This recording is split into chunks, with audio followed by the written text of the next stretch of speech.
poyamba nayi mitu ya nkhani zathu. Anthu othandizira kupereka thandizo la zaumoyo mzipatala zaboma ayimika kaye ganizo lofuna kunyanyala ntchito. Dziko lino ligwiritsa ntchito ndalama zokwana 3.3 billion kwacha pothandiza anthu okhudzidwa ndi ngozi zakabaza, ndipo mipingo ayipempha kuti ikhale patsogolo kuonetsetsa kuti nthumwi zake zikhale nzika zodalirika za dziko lino. Tili ndi izi ndi zina zambiri, tiyeni tikhale limodzi. Anthu othandizira kupereka thandizo la zaumoyo mzipatala zaboma ayamba ayimika kaye ganizo lawo lofuna kunyanyala ntchito kuyambira lolemba monga momwe anakonzera. Mwezi watha anthuwo adati ayamba kunyanyala ntchito pokwiya kuti unduna wa zaumoyo ukuchedwa kutsatira zimene ofesi ya mtetezi wa anthu idalamula kuti alandire ndalama zawo kuchokera ku boma. Pemphero Malimba wadza ndi zambiri. Mwazina ofesi ya mtetezi wa anthu idalangiza unduna wa zaumoyo kuti ulipire anthuwa ndalama za malipiro zimene zidakwezedwa ndi 52%, zimene pakadali pano oyimira gululi akuti ndalamazi zidafika pa 45 billion kwacha. Poyankhula ndi Times, mmodzi wa anthu oyimirira anthuwa Kenson Malaki ati kuyimitsa kunyanyalaku kwachitika kutsatira mkumano umene anali nawo ndi akuluakulu aku ofesi ya mtetezi wa anthuyi komanso akunduna wa zaumoyo. Tinakambirana ndi amene akuti milankhani yathu ngati akumbuzimani amene anatiuza kuti nkhani ili bwinobwino ndipo ikuyenda yatsalaso pang'ono kuti ithe, komanso akunduna wa zaumoyo sanangokhala chete, akumasonkhanitsa ma information apera amene afuna kuti atithandize ife kuti zikomere wina aliyense pamawa tisazadandaulese kuti wina zabwere kuti adzasumira. Sabata yatha nduna wa zaumoyo akhumbizika ndolo chiponda idati undunawu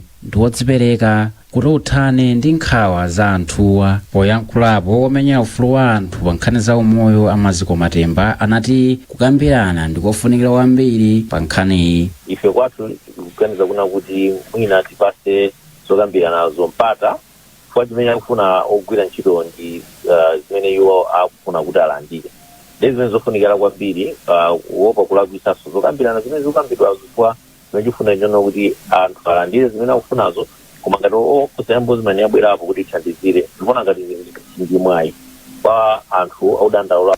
Nkhaniyi ikuyambira mchaka cha 2006 pamene unduna wa zaumoyo udakweza malipiro ndi 52% awogwira ntchito zaumoyo amene ndikuphatikizapo ongothandizira ntchito. Komatu zidatero anthu ongothandizirawa adalandira ndalama pa mlingo watsopanowu kwa miyezi 6 wokha asadachotsedwe pa mndandanda wa anthu oyenera kulandira ndalamazi, powanena kuti sadaloyenera kulandira nawo. Apa anthuwa adakadandaula ku ofesi ya mtetezi wa anthu imene mchaka cha 2008 idalamula kuti boma kudzera ku ndunawu kuyike anthuwa pa mndandanda wogwira ntchito wa zaumoyo ndi kuwalipira ndalamazi.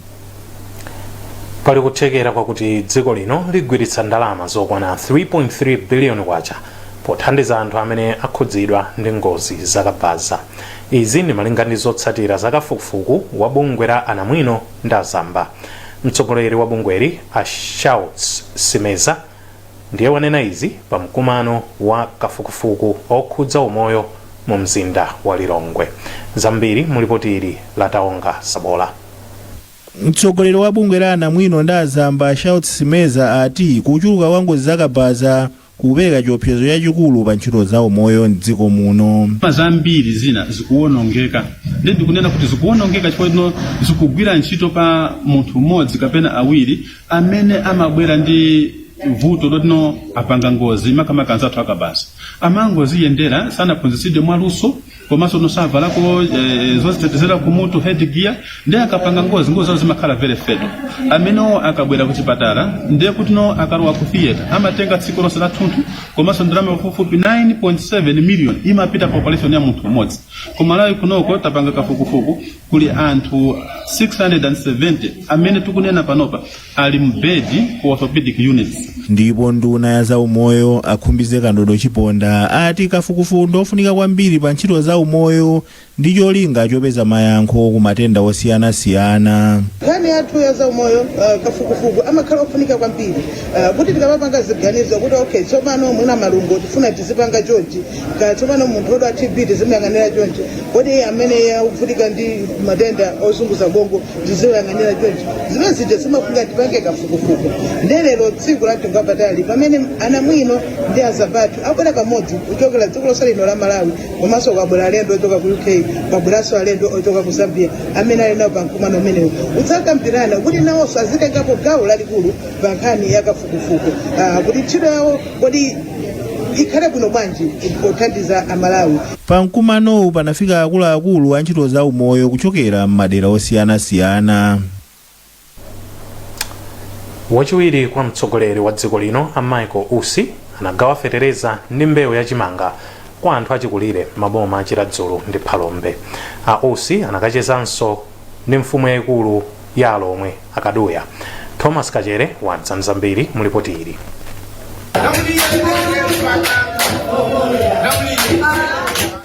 Wachiwiri kwa mtsogoleriyu anati kugawana wina ndi mnzake ndi chizindikiro chosonyeza chikondi chomwe Amalawi akuyenera kumachita.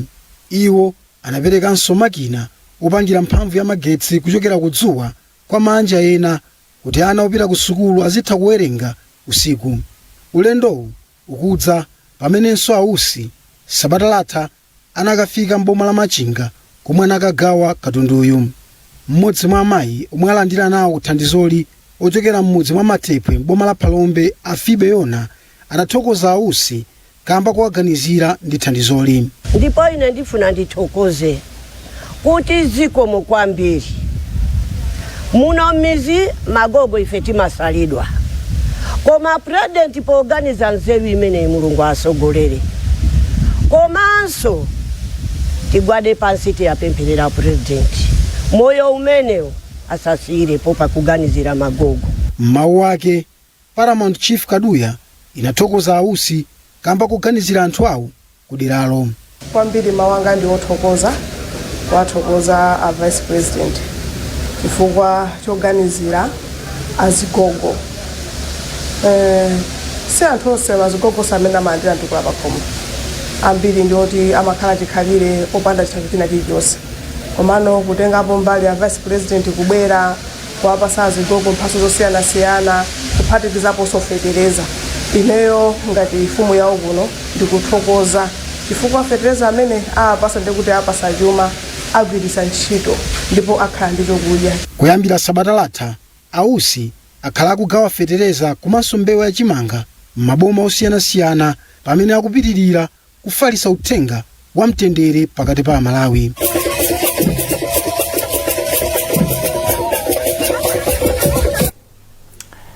Mtsogoleri wa chipani cha UTM Adalitso Kabambe wapempha mipingo kuti ikhale patsogolo kuonetsetsa kuti nthumwi zake zikhale nzika zodalirika za dziko lino. Akabambe ati mdziko muno mukuchitika mchitidwe osiyanasiyana osakhala bwino monga katangale kotero kuti anthu atakhala odziwa mawu a Mulungu zikhoza kuthandiza. Iwo amayankhula izi pakachisi wa katolika wa Masanjala mboma la Chiradzulu pamene wansembe a Alfred Msope amakondwerera kuti wakwanitsa zaka 40 za utumiki. Isaac Salima anali konko. Bambo Msope akhala kutumikira maparishi osiyanasiyana mu mpingo wa katolika kuchokera mchaka cha 1984. Anthu osiyanasiyana mpingowu adakumana pa parishi ya Masanjala kuti akakondwerere zaka 40 zimene wansembeyu wakhala kugwira ntchito ya Yehova. Mawu awo Akabambe amenenso adali mlendo olemekezeka pa mwambowu adali mpingo udzitengapo gawo lalikulu poonetsetsa kuti anthu akukula moyo wauzimu ncholinga chakuti azithananso ndi ntchito osakhala bwino umene uchitika mdziko muno. Mona kuti mukazungulira Malawi ife umbava wachuluka kwambiri Malawi mupezanso kuti kudzikonda kwachuluka kwambiri Malawi muno, kudzikundikira anthu ochepa okha kudzikundikira mukanthawi kochepa zambirimbiri pamene na onse alibe china chilichonse kutanthauza kuti mavutowa akudzikundikira, mavuto aumbava, mavuto akudzikonda adakalipobe komano mu constitution mwathu muja tidayivomereza tinkana kuti amalawi tidzakhala anthu opa Mulungu akumwamba, chotero tidzakhala anthu okondana wina ndi nzake, tidzakhala anthu ogwira ntchito molimbikira kutukula dziko lathu, komanso tidzakhala anthu amene sitikupanga zakatangale. Ndi zimenezo atumiki athu akatolika komanso atumiki athu amipingo ena yonse amene akuna mapiriza kutithandiza. Ansopi adali ndokondwa kuti atumikira Mulungu kufikira pakadali pano. Ineyo mawanga ndiona kuti I'm what I am by the grace of God. Ndili pano chimene ndili chifukwa cha zaulere ndi zisomo za Mulungu. Kupeza kuti palibe munthu ndi mmodzi yemwe amakhala ndi moyo mwa iye yekha, koma chifukwa cha mphamvu ya Mulungu. Ndi zaka 40 anzanga ina adatisiya, ina anakumana ndi zipinjo zosiyana-siyana, ine ndadusa muzonsezo koma wandipambanisa. Baibulo choti ndinyade kapena ndichite koma ndikati ndinyadire Mulungu chifukwa cha zabwino zonse zimene wandichitira. Anthu osiyanasiyana andale komanso atsogoleri a boma adali nawo pamwambowu. Ansopi mu zaka makumi anayi zimene akhala kutumikirazi akhalapo mu maudindo osiyanasiyana mu mpingowu komanso kunja kwa mpingowu. Mukuonera nkhani mwatsatanetsatane pano pa Kanema Times. Tipitirize ndi nkhanizi posachedwapa. To all our believers, to the Niger Gunners of Club Road, all you Artetas of Africa, of Accra, of Maputo, of Orimbo, the legends of legends down Lusaka way. We hear you. Now hear us. Obrigado. Talo. Betway, the official global betting partner of Arsenal. Your order is ready, Mr. Connected.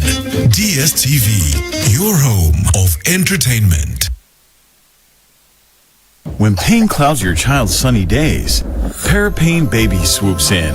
Specially formulated to chase away pain and bring back the smiles. Uniquely developed so that it doesn't contain a drop of salicylic acid, ensuring the safety of our children.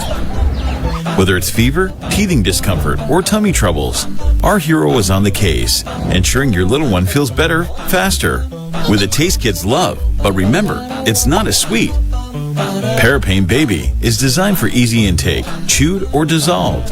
Brought to you by Mwai Pharma. Parapain Baby. Tough on fever, gentle on tummies.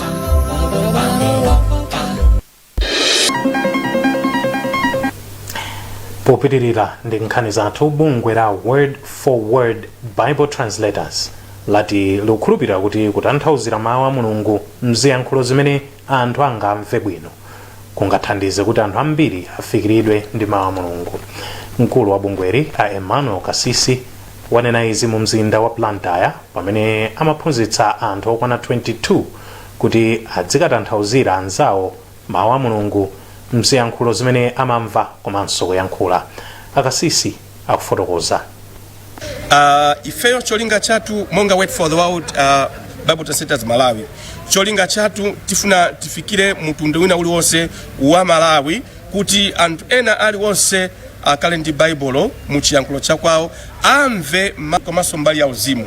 Ndiye kumbali ya uzimu mawu a Mulungu akakalapo mu chiyankhulo cha anthu aja kapena mtundu uja azapangisa kuti mtundu uja upite kumva mawu a Mulungu ena ali onse zimene akutanthauza, ndipo pa chifukwa chimenechi uzasintha miyoyo yawo.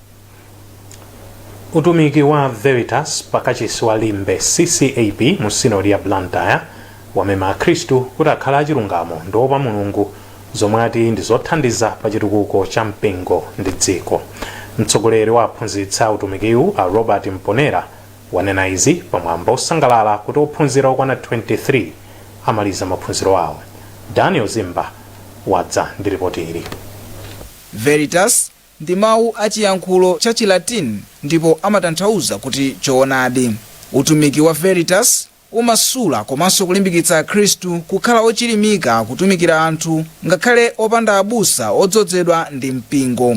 Anthu 23 omwe amaliza maphunzirowa pakachisi cha Limbe CCAP ati apeza nzeru ndi ukadaulo omwe ukawathandize potumikira mpingo komanso madera awo. Mawu awo Amponera anati maphunzirowa akubereka zipatso zabwino. zimene zimathandizira wanu ngati pa moyo wako munthu amakula moyo wache wa uzimu. 2 ngakhale kudziko ndikuti anthu amene adziwa choonadicho mudzaona azakhala citizen zabwino zomvera chifukwa akudziwa mawu. Yemwe anali mtsogoleri wakale wa utumikiwu Amphatso Collins Sulumba ati ali ndi chiyembekezo kuti anthu omwe asulidwa awa akagwiritsa bwino ntchito ukadaulo omwe aupeza m'madera mwawo. Tuyang'ana madera onse aumoyo wa munthu kuona kuti umakhala bwanji ndi banja lako, kuona kuti umakhala bwanji ndi anzako kuntchito, komanso umakhala bwanji kumpingo, komanso ungakhale bwanji mtsogoleri. Ndiye tikamaliza kosi imeneyi zonse zimakhala kuti zakutulidwa mmodzi, ndipo munthu yemwe akuchoka pa klasi imeneyi amakhala kuti ndoumbidwa mokwanira. Awine Banda Mngoli ndi mmodzi mwa anthu omwe amaliza maphunzirowa ndipo akufotokoza chimwemwe chawo. Ndikutha kuona kuti maphunziro athu waso akathandizira kubweretsa mtendere, kubweretsa Yesu ku mpingo komanso ku dziko lonse lapansi. Utumiki wa Veritas unakhazikitsidwa mchaka cha 2022 pa mpingo wa Limbe CCAP mu Synod ya Blantyre.